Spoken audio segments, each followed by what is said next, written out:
What's up, everybody? Welcome in to the NBA Draft Special Edition preview. I'm your host, the big man on campus for SBR Sports Picks and SBRForm.com. A lot going on. We got World Cup, we got baseball. We can't forget the NBA. The season just winds down. It's time for the NBA Draft, and I'm here to break it all down for you, give you a little preview, answer some questions, go over some prop bets. Lot to talk about, lot to get to. We'll get to it all. If you have a question, feel free to ask it. An opinion, as always, we'll have fun with the chat box and see if we can find some value here on the NBA draft prop card. It's an interesting year with the NBA draft. Obviously, you have 10 really good players in this lottery, even up to 12. The question is, where are they going to go? You see all these different mocks. I think with my kind of pedigree in college basketball, I think I can kind of figure out where teams and players are going to go. And it's important, I think, we review this stuff because there's a lot of value in NBA draft, NFL draft. Donnie and I did some stuff for the NFL draft. We had some success there. And look, if you're willing to kind of put some time in and find some hidden value, you can make a lot of money. For instance, if you thought DeAndre Ayton was going to go number one, which at this point, it's kind of a foregone conclusion that he will. I mean, that number has since rose over the last week or two. It has only just gone up. If you got that one early, you got some tremendous value, and you can kind of cash in for a really cheap price. So, again, looking for value, finding value is kind of the name of the game. And look, none of us are psychics. Unfortunately, we can't plan for trades. I'll try to go over maybe some of the trades that I've heard about and maybe where teams might go. Welcome everyone in who's checking it out. Donnie Rightside, what's up?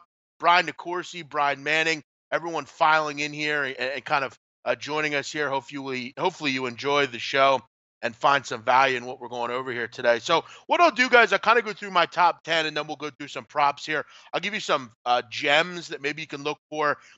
Some of the books have done a great job with putting out odds for this. Bet Online, Five Dimes, all of them have been very integral in getting these lines out, getting these odds out, and allowing us to bet on them quite quickly. Number one, the Phoenix Suns. Look, I think there's a need for a point guard at this position. They're not going to take a point guard, though. It's Ayton. It's no one else. DeAndre Ayton is a transcendent type of player. He's a David Robinson type of player, especially on the offensive end. A lot of the big question is, well, he has to improve defensively. That's something he'll be able to do. He's got the size. He's got the motor. He's got the athleticism. He's from that area. You also have to keep in mind, listen, with the way the NBA is going nowadays, I would go guard here. I would take Luka Doncic because A, they have a major need for it. You look at what wins in the NBA. It's guard play nowadays. Look at what the Warriors have been able to do. You look at what all these other teams are successful. The Rockets or or Cleveland or whoever, Boston with Kyrie Irving. Teams like that, what they're able to do. If you can have a tandem of Doncic and Booker, you're set up for a long time. But if you get to Ayton, you set yourself up with a nice little core there. Devin Booker, Josh Jackson defensively, DeAndre Ayton. You still have guys like Ty Warren, Marquise Chris. You have ability. Plus, you have the 16th pick, so you can go after maybe a two-way guard, a point guard at that position. You have some options here for your Phoenix. The number one pick, it's got to be 8. Number 2, this is where it gets interesting. A lot of people think it's going to be Doncic, and you wouldn't be wrong. Listen, there's definitely a connection between Vlade Divac and Luka Doncic. The problem is, I don't know that he really fits it in Sacramento. I think De'Aaron Fox and Buddy Hield are the future there. I'm not saying I wouldn't take Doncic and put him in there, but I think Marvin Bagley's the pick here. I think it's got to be the pick here, and I think it's where the pick will be. Marvin Bagley is a really good offensive player. He's someone you can pair with a Willie Cauley-Stein, with a Bogdan Bogdanovic, and have you a nice little 3-4-5 there with two pretty good guards. Now you're all the way kind of committing. Willie Cauley-Stein has been a liability on the offensive end. Now you have that defensive pairing with the offensive pairing. So it kind of works there. It's got to be Bagley. They cannot screw this up. I don't think they will taking Doncic. I just think the better fit for them is Marvin Bagley. Number 3, Luka Doncic. It's got to be number 3. I've heard kind of yammerings that they're going to go after, Trae Young here or someone else. They have to prepare for the fact that Dennis Schroeder's probably not going to be there long term. I think you have to kind of read the writing on the wall there. You have to go out and kind of make yourself better. He's the best player on the board, best player available here. I would go Luka Doncic at number 3. 4, Grizzlies. I'm going Jaren Jackson here from Michigan State. I think what you have currently at Memphis is I don't know if they're extremely far away. I think people will maybe think I'm nuts saying that. I don't know that they are. I mean, you have Mike Conley there, you have Marcus Gasol there already. The big problem for them is kind of pairing that 4-5. JaMychal Green's not your answer. It's not going to be your guy. You need a young kid with a ton of upside. You could pair with Gasol. You need a younger body. I think it's got to be Jaren Jackson. He fits perfectly there at the 4. You have Dylan Brooks as kind of a wing player. Tyreek Evans, Ben McLemore is kind of your twos. You already have Mike Conley as well. I think Jaren Jackson makes them instantly better. They're not going to take Mo Bamba. Mo Bamba wouldn't share his information with them, so they're not going to go Bamba. I would go with Jaren Jackson here. I think it's a home run pick for Memphis here at 4. He kind of fits that system there, and I think they get instantly better, particularly defensively as well. He's a really good defense player. Get back to playing defense in Memphis. What they were known for with Tony Allen there over the last couple of years. Zach Randolph. Let's get back to playing some defense at Memphis. Jaren Jackson's going to help you right away. Plus, he's going to provide you with a little athleticism at the 4. Number 5, interesting pick here. If I'm Dallas, would I take Mo Bamba? Sure, I would. But I'm going to tell you what I think they're going to do. I think they're going to take Michael Porter here at number 5. I think A, Michael Porter sells tickets. I think B, Michael Porter could be the best player in this entire class. And C, I think Mark Cuban is a guy that sees potential. He sees what Dennis Smith and Michael Porter can be together. I think he's an instant success for Dallas. They need a player kind of on that wing that can play multiple positions. Do they need a big? Sure. And I think they'll target that maybe a little later. I think maybe they try to get back into the first round. But again, I think it's got to be Michael Porter here. I think you take a shot. At the end of the day, according to everyone, he's in great health. I think Cuban sees the writing on the wall. Michael Porter could equal, long-term franchise deciding type of player. So for me, I would at 5 go with Michael Porter Jr. At 6, Magic. This is a simple pick for me. I don't think there's much more you need to do here. I think it's got to be Trae Young. There's a question on what Trae Young, if he's going to be a boom or bust at this level. Um, I'm kind of on both sides. I could see a situation where NBA teams are smart enough to know how to shut Trae Young down. He's not as dynamic as Steph Curry. But then I look at the other way of thinking and think, well, you look at what the NBA is known for nowadays. Ball screens, pick and pop, shooting the 3 ball. Trae Young fits in this new age NBA. Is he undersized? Yes. Is he a good defender?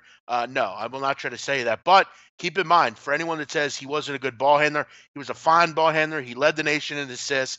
I think he's a better player overall than people think. Was he on a bad Oklahoma team? Yes. Did he have to do a whole lot? Yes. Did he wane under pressure? Yes. He fainted. But at the end of the day, the kid is the best shooter in this draft, and I think it's a major need for the Orlando Magic. If it's me, personally, and I had the Orlando Magic reigns here, I would take Colin Sexton. I think he's a better overall point guard, and I think he'll fit with them perfectly. But I think for them, it's about instant offense. What can you do for me right now? I think it's Trae Young at number 6. Number 7, Bulls. I would go Mohamed Bamba here. I think Bamba makes sense. You pair him with Laurie Markkinen. Markkinen more of a scoring 4. You put him at the 5. He plays that total 5. He plays that shot blocking defensive 5. We can go out and say, and I've said this before, I'll say it again. I think Mohamed Bamba is the best defender we've seen in the draft for 5 years.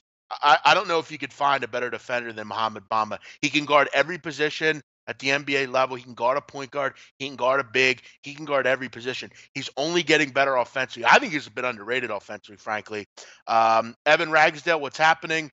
If you guys have any questions, feel free to throw them in here. If you're out there, I know there's more than 4 people watching the show and commenting. So feel free to jump in, comment a little bit. I know this will go up and probably be something that people watch at a later date. And as far as, I'll kind of mix in some props here as we go. Look, Aiton's going number 1. There's no real value in taking him to go number 1. It's just not. You're not going to lay. I think it's at like 21 to 20 right now. And no one's going to lay that number. You're not going to find any value in laying that number. It's a foregone conclusion. And look, if you have the money in your account to risk that and get a decent return, look, if you can risk, $10,000 to win 500, then good for you. I think it's a guaranteed $500. But for all of us other common folk, none of us can really do that. So for us, the markets on DeAndre Ayton are a bit lost. I don't think there's any possible way he doesn't go here. So leave that for what it's worth. Let me just pull my odds up here. And again, like I said, a lot of books offer these. Five Dimes, Bet Online, all these different ones. They have a lot of different ones too. It's nice to see them opening them up. Let's look at a couple here as we kind of look at them here. Marvin Begley, third or better, minus 350.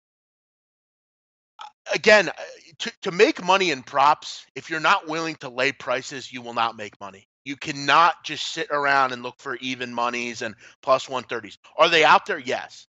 But it's just not really something that you're going to make a ton of money on if you're waiting for them. I don't have a problem laying up to anything under 1 to 10. I'll lay because I don't have a problem risking a certain amount to win 100, $200. That's how you grind out units. That's how you grind out profit in drafts like this. You can make 500, $600 on really easy wagers. And I'm talking about if you're doing the work, they kind of jump out of you. Let's look at this one on Bet Online. 57415 bet. Third or better, Marvin Begley. I would lay it here. He is going number 2. If not 2, I don't think he gets past 3. If the Kings pass and take Doncic, Atlanta will take Marvin Begley at 3. And at this point, 3.5 to 1, not 1.5, 1 to 3.5, not bad. That's a prop that I think you have to bet. Michael Porter, seventh or worst, minus 125. I think the Mavs are a really good spot for Michael Porter. The question is, will the Grizzlies take a shot with Michael Porter? I think there's enough there to take seventh or worse. I just don't see him, or sixth or better. I'm sorry, minus 105. I just don't see him dropping down past that. I think he's that talented where I think he moves and goes before that seventh pick. I just see it. I think it's fifth. I could see it fourth as well. I would go Michael Porter under 6, minus 105. Let's get to some other ones. They also have Mo Bamba in here, fifth or better. I think fifth or better is actually the favorite. I would probably take sixth or worse at plus 175. I have him, like I said, going 7 here. I just don't really. I look at the 1 through 7, let's say. Where does he fit? Because he's not going to Memphis. He's not going to Orlando. I think the only possible pick would be 5. I think at this hour, I think Mark Cuban's looking to get a transcendent type of player, and they believe that it's Michael Porter. I think there's some value taking Mo Bamba at sixth or worse, plus 175. I think it's 7 to the Chicago Bulls. Number 8, Cleveland. I'll go Wendell Carter here. I think they would hope that Michael Porter or Trae Young falls. I think they would take either of them here. I think it's Wendell Carter, though. They have had such a need for a big, kind of that can score, can kind of do everything. Look, Tristan Thompson's a decent player. He's a good rebounder. Kevin Love's more of a wing player. They need a true big. I think Wendell Carter fits it perfectly. A lot of people kind of you haven't mentioned a ton just because he's had Marvin Begley to deal with there. He's kind of been second in command, but I think he fits with this team. I think he's a guy that you can build around, and definitely he's a nice formidable 5 for you. He's going to do it all. He can defend, he can rebound, he can score. I think Wendell Carter goes 8 to the Cleveland Cavaliers. 9 and 10 gets interesting because you can really see these teams going different ways. And I think, to be honest, I believe the Philadelphia 76ers are going to trade up. And that's where when we do mocks, it really becomes, just content really, because at the end of the day, I'm not trying to devalue what I'm doing. I can't think, and I don't know what all these teams are going to end up doing. They may draft, they may trade. I do believe in my heart the Sixers will trade up. I think they covet certain players, and I think they need to know that they're going to move them and get them. I think if they trade up, I think what that will signify to the rest of the league is they're not going to do anything in free agency. I think they're already not going to do anything in free agency. I just think the writing's on the wall. And that's unfortunate because we've been sold this bill of goods as Sixer fans that they're going to go out and do something. And I think at this point, I don't see it unless they, try to package some people together and pick for another team and do something on draft night. That could obviously be a possibility as well. The New York Knicks, though, are first. And I think they have a need at point guard. I don't know that Frank Ntilikina is the answer. He doesn't come across to me as a long-term, successful point guard in the NBA. Is he a backup? Sure. Is he a guy that can help you win games? Sure. I don't know if the starting point. I think Colin Sexton goes to New York. I think he's a perfect fit for New York. He's not one of these kids that's too flashy. Off the court, I think he's a tremendous kid. I think he's lives, breathes, and eats basketball. He's one of those warrior athletic type of players. He gets the game. He's got a great basketball IQ. I think this is a real home run pick for the Knicks if they can make it and do it successfully. I think he's a top 10 player. I've lauded the kid since he came out of Pebblebrook High School. I think his athleticism is absolutely unbelievable. And I'm really looking at Colin Sexton be one of those guys that down the road we say to ourselves, wow, maybe he should have been a top 6 player. I've said before, and I'll say it again. When I'm ranking my top 3 point guards, it's Doncic, Colin Sexton, then Trey Young. That's how I do it. I've seen him from high school all the way through to Alabama. He gets it. He's a true point guard, and that's exactly right, buddy Israel. He's a team guy. He's a true point guard. He's the essence. Can he get to the hole and make shots? Yes. Can he shoot the ball? Yes. Is he great free throw shooter? Yes. But he's also going to totally involve his teammates, and he's a pretty damn good defender. Um, People starting to join us here. Welcome in, Justin Mills. How you doing? Aiton is an absolute monster. Yeah, but he says he loves Bamba. I agree with you. I think Mohamed Bamba is probably the third best player in this draft behind Doncic and Aiton. Bamba is the best defensive player for sure. He is an absolute maniac on defense. He can literally guard a point guard and then a big. His wingspan's absolutely unbelievable, which we've heard about. Buddy Israel, intrigued by the draft. Yeah, I think there's going to be some moving around. It is a deep draft. I mean, I think down to, and I'll give you guys some sleepers, some guys that I think in the second round are going to be major players as, kind of a couple seasons down the road. What do you think about the Spurs trading for picks? Um, it wouldn't surprise me. I think you need a bigger haul. I think you're going to need to involve picks and players. We've heard in Philadelphia the Fultz, Covington, the 10 pick, all that kind of thing. I think it will involve picks, but I think it'll also involve players as well. Any top picks that they would consider. I think the Sixers are a viable option. Obviously you have the Lakers. I mean, you have teams that are involved here. It's interesting though if they do end up picking, which I'd assume that they would.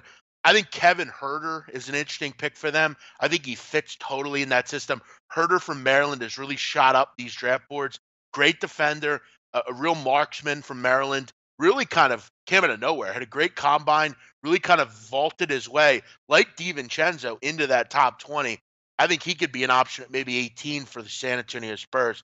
But the time has come for me to make my pick, the 10th pick, the final pick of the top 10 here. It's the Philadelphia 76ers. And why I do think they'll move away and I think they'll trade.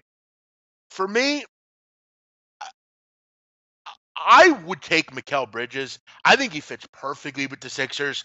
They need they need a wing player so bad.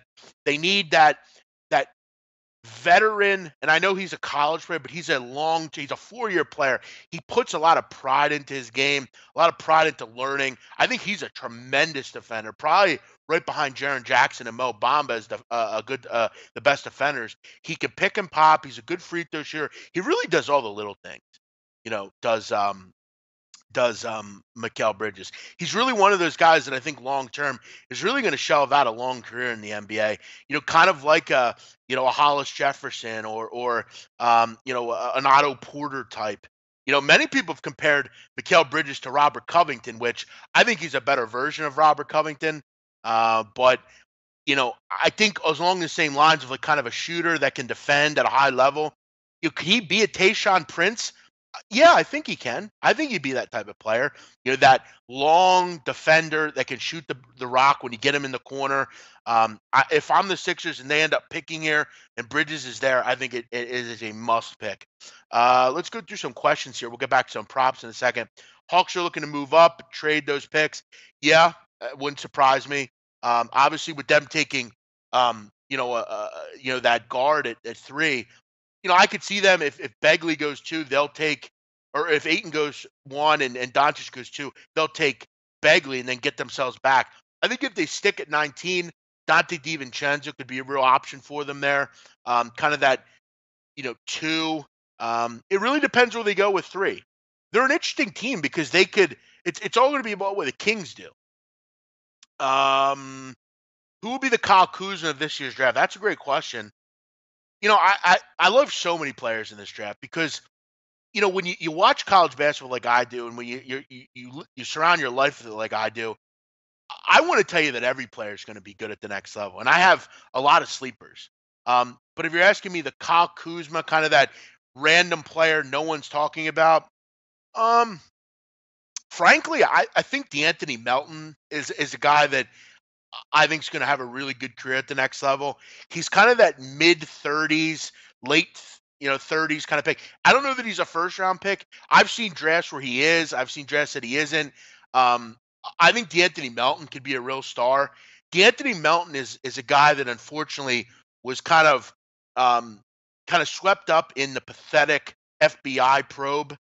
He was basically involved with a family member that took money behind his back. He then had to deal with it, and he wasn't able to play at USC.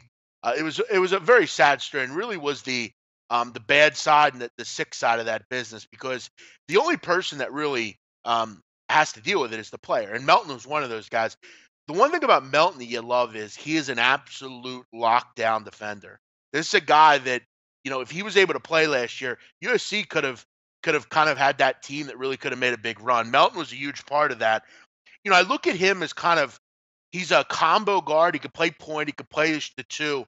He's a lockdown defender. Reminds you a lot of Marcus Smart.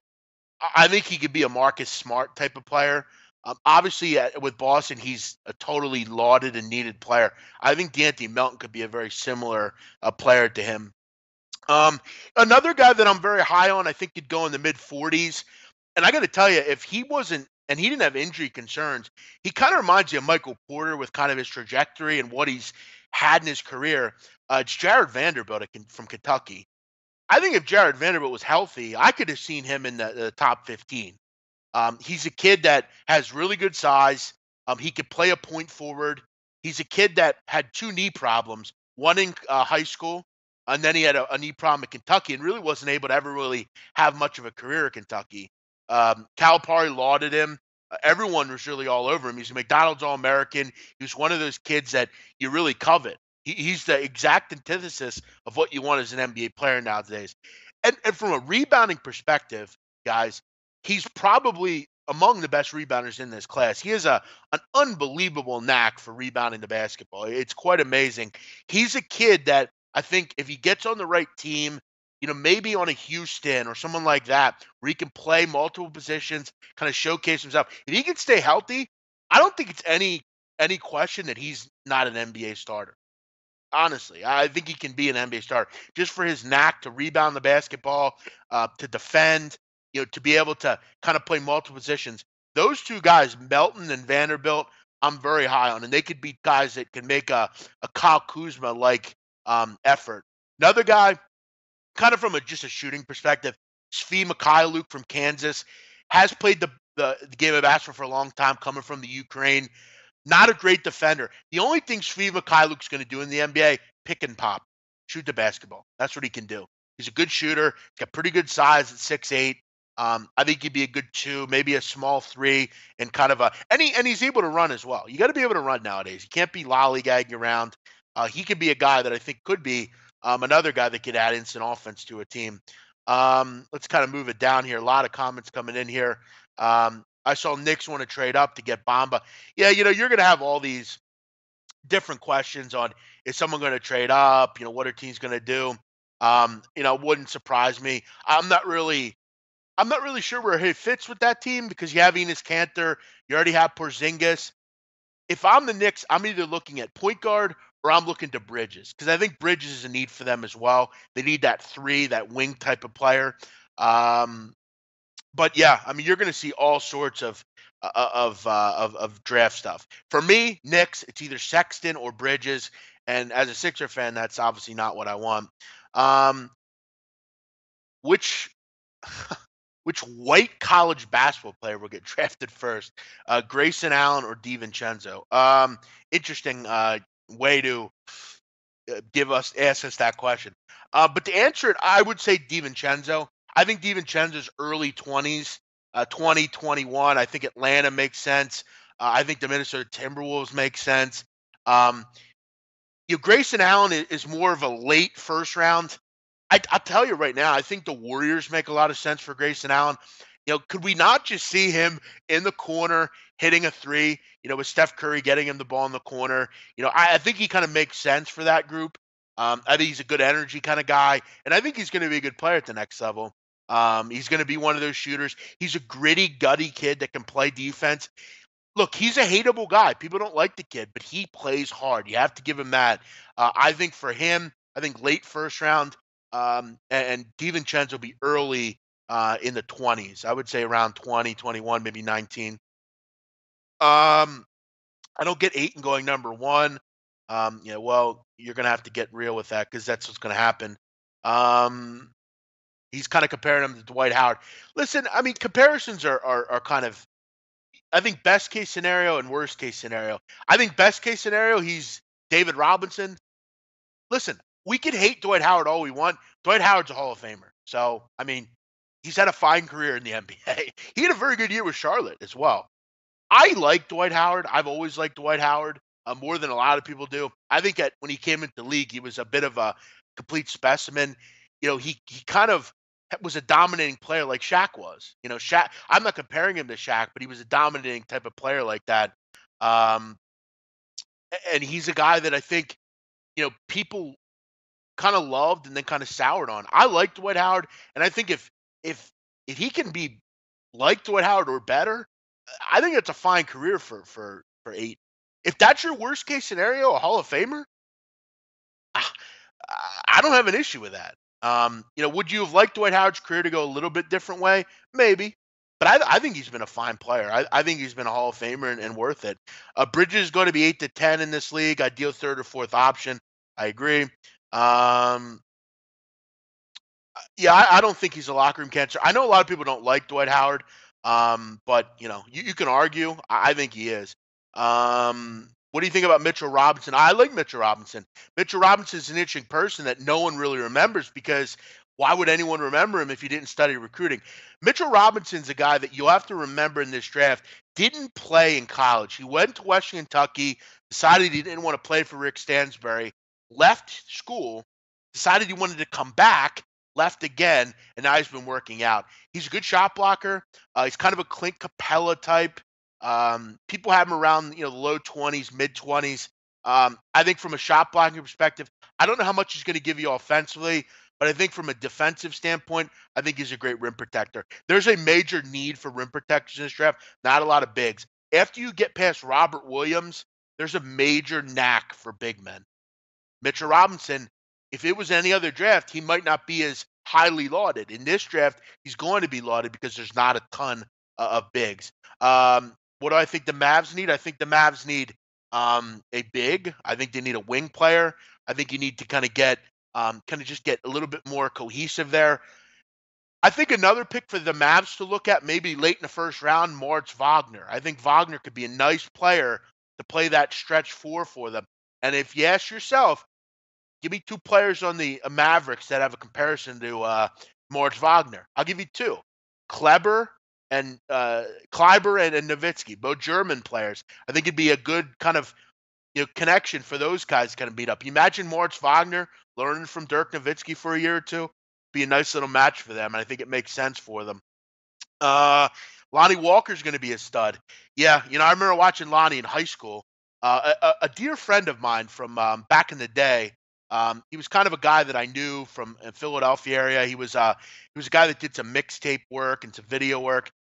Is actually Lonnie's uncle, and he's kind of made a nice business in the recruiting business and kind of just helping recruits and stuff. And I remember when I saw Lonnie Walker in high school, I immediately thought, he's the best player in Pennsylvania at the time. He won a state championship at Reading High, and I thought to myself, he's going to go to Miami, going to go right to the lead the next year, and here we are. Lonnie Walker, it was just a nice trajectory. I always thought when I saw Lonnie Walker, he was an NBA player. He's got tremendous athleticism. He's really flown up the boards. I think he could be a great number two in this league. And I think around that 11 mark, best gamblers, where he's going to go. Sixers have conveyed some interest in them. I got to tell you, if not Mikal Bridges, I would probably consider Lonnie Walker. I think there's a need at two there.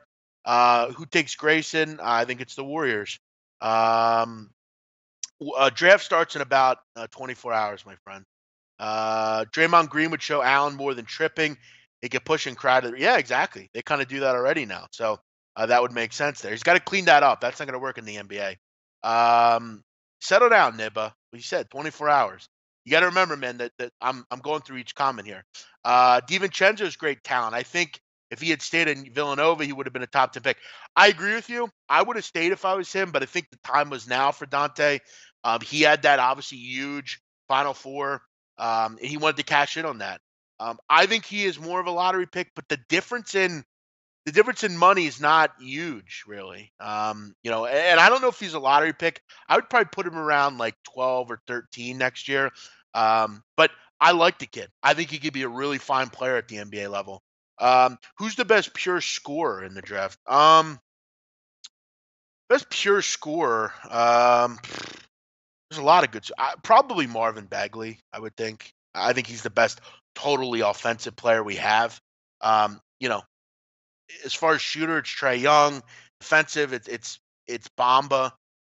I think Mikel or Marvin Bagley is an elite um, offensive player, and I think the Kings are going to really get a home run there. I really, really do. I think that's a knockout pick that they must make. They cannot screw this up. Vlade Divac, they cannot screw this one up. It has to be Marvin Bagley here. It makes sense. Let's let Darren Fox develop. Let's let Buddy Hield be the two we all know he can be. Who do you think the Celtics want and need at the number 27 pick? Um, well, I mean, they have. I don't know if they have a ton of needs really. I mean, they have a lot of great players already, and they have a lot of players that are injured that are coming back as well. I think for them, it's depth. Um, if I were the Celtics, I would look for Jalen Brunson. I think that would make some sense for them there. He's a guy that I think has to play right away. He's a guy that I think long term can be. I think if you look at where you want a guy's career to go, I mean, if you can get a Mark Jackson type out of him, you're that pure point guard. A lot of people are going to knock the kid for his size. He's only 6'2", 6'3", but he's another guy. That's what Villanova produces. Those 3 or 4 year players that have great basketball IQs, work hard, are great system players. He played 116 games at Villanova. Long trajectory, long career. I think he has a knack and a good arsenal for the NBA. Is he going to be an elite player? No. He's not a great defensive player, and that's in the NBA. You have to be able to play defense. I think he's something he can work on, but I would say maybe there. I think you take a shot on a Jalen Brunson, and have the ability to. If it doesn't work out, it doesn't work out. Number 27, you're not getting a guaranteed player. Um, yeah, I mean, listen, alert Eddie. I mean, I'm just answering the guy's questions. You know what I'm saying? I don't think they I don't think they're drafting for need. I think it's for them. They're just looking to get depth and to kind of improve at certain positions. Did you talk about Dwight to Brooklyn? No, we didn't talk about. We've just talked about him in general. I'm a bit higher on him than most. But yeah, look, he's been with seemingly every team at this point. It's kind of amazing. Let's go through a couple other draft props. I'll kind of wrap it up and kind of let everyone know where I'm really liking these draft props. Um, obviously I go Aiton, Begley, Doncic, Jaren Jackson, Michael Porter, Trey Young, Mo Bamba, Wendell Carter, Sexton, Bridges.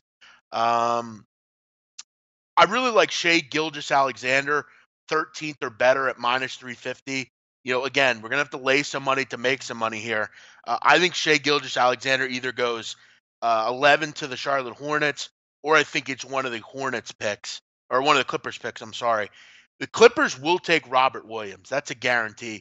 From what I've heard, they're very high. They've had several meetings with Robert Williams, and they've almost guaranteed that they will take him at 12 or 13. So they're going to take a big.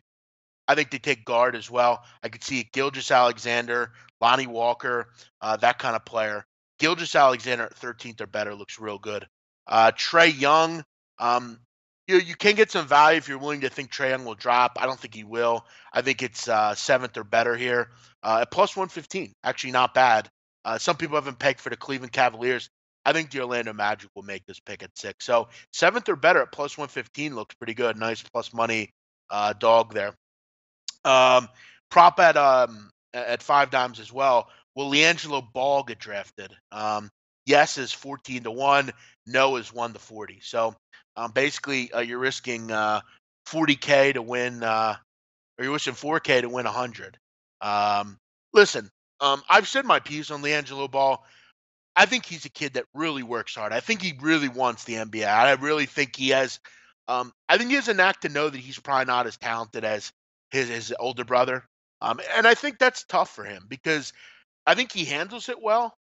It's hard to kind of live up to what his father wants him to be. And sometimes I feel bad for him, frankly. He seems like a nice kid deep down. He seems genuine. Seems like he really wants it. I just don't think he's as physically gifted as everyone else. And then I do, like I said, generally feel bad for LiAngelo Ball. I just think he, unfortunately, has had to live in the shadow of his brother and his younger brother, and he's kind of the black sheep, maybe we could say. He's kind of the odd man out. But I think he'll develop and be a nice player at the European level.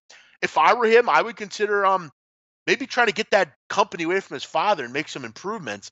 I think he's had a great life, and I think he'll continue to have a good life. Is it in the NBA? No, I don't think it is. I do not think he'll be drafted. Unfortunately, this is a very deep draft. People don't want to get involved with his father, unfortunately. Could he make a summer league roster? Yes, I'm surely, and I think he will. Will he play ever? No, I don't believe he'll ever play. I will say there are two good things about LiAngelo Ball that I respect. I think he's a pretty decent shooter. I was impressed with what I saw at the basically the junior combine for the guys that didn't make the NBA combine. I thought his game was pretty good. I watched the whole game. Thought he was very active. I thought he played well. Um, it's hard to know and go off of it though because you're only going off of combines and play against really poor Lithuanian defensive players. So there's not a ton to go off of there. He won't get drafted. But I do want to make it clear. I do feel bad for the kid. He seems like a good kid. If for him, I would just accept, move over to Europe and play over there, or work for your dad's company. Um, what else do we got here? What else do we got? I see bust potential Trey Young. I think everybody does. Name two people from last year's draft that made a difference to their team. Right. Let me think here. I'll go Jason Tatum. He made a huge difference, and I'll go Kyle Kuzma. So there you go. What's my favorite big long shot bet? Let's look for a big long shot bet. Let's put our money on where. Let's put our money and make it worth it here. Um, I don't necessarily have a long shot bet, but I do feel that Kevin Knox is going to drop a little bit. I just don't know where he fits early in this draft. I think there's a need for other players. I think people are still a little skeptical about his work ethic, about his defensive prowess. I think Kevin Knox at 12th or worse makes some sense at plus 145. It's not a huge big underdog, and there's not going to be a lot of big underdogs. The NBA draft, there's not a prop that you can take a shot with. They're very much either going to happen or not going to happen, and there's really no chance that they will happen. So taking a big shot on an underdog, you're really just hoping someone screws up. I think Kevin Knox will drop. I also think Miles Bridges will drop a little bit. I think both those players are good players, but I think they fall around the 14, 15 range as opposed to top 12. Um, Number Villanova players selected in the first round. I think it's obviously Mikal Bridges is a lock. DiVincenzo's a lock. I think Brunson's definitely in the first round. Spellman's kind of the odd man out. I think Spellman finds a way in the first round. I want to say, I think when I first did my mock, I had him, kind of mid 20s, late 20s. But then I kind of recalibrated and thought to myself, I think he should have returned to school. I think he would have really benefited from another year. Some of these kids make poor decisions, and he may have made them. I would go 3 Villanova players get drafted in the first round at plus 100. Spellman, I think, it was flirting with first round, but I don't see it at this point. Will Grayson Allen be a first round pick? Yes, I think that's for sure. I think both him and Brunson are first round picks. And I think what that bet tells you, will Jalen Brunson be a first round pick? That's basically telling you that there will be 3 Villanova players drafted. I think that's a pretty solid bet at even money, at this hour. Um, as far as props, that's about it. What I'll do is I'll list them all on Face or on Twitter. I'll make sure I tag the SBR Twitter page. Listen, you gotta spend big money, as they say, to make big money in the drafts, and you have to be willing to lay some money. Um, One other guy that I think's a guy you want to keep your eye out for. Is he going to be a sexy must-watch player? No, but I think he's a kid that, for me, I really like. What's up, Ali Zihan? And actually, he's been mentioned in the chat here. I really like Kyrie Thomas out of Creighton. I think he's a great defender. I think he's a guy that can play multiple positions. He kind of reminds you of Drew Holiday. Drew Holiday's never a guy that wows you. He just does a great job, brings his lunch pail, plays great basketball, defends at a high level. I like Kyrie Thomas a lot. I kind of would like to see the Sixers maybe look that way at 26 if they have the ability to. We mentioned Drew Holiday's brother Aaron is a player to look out for. I think he makes sense maybe with the Indiana Pacers there at 23.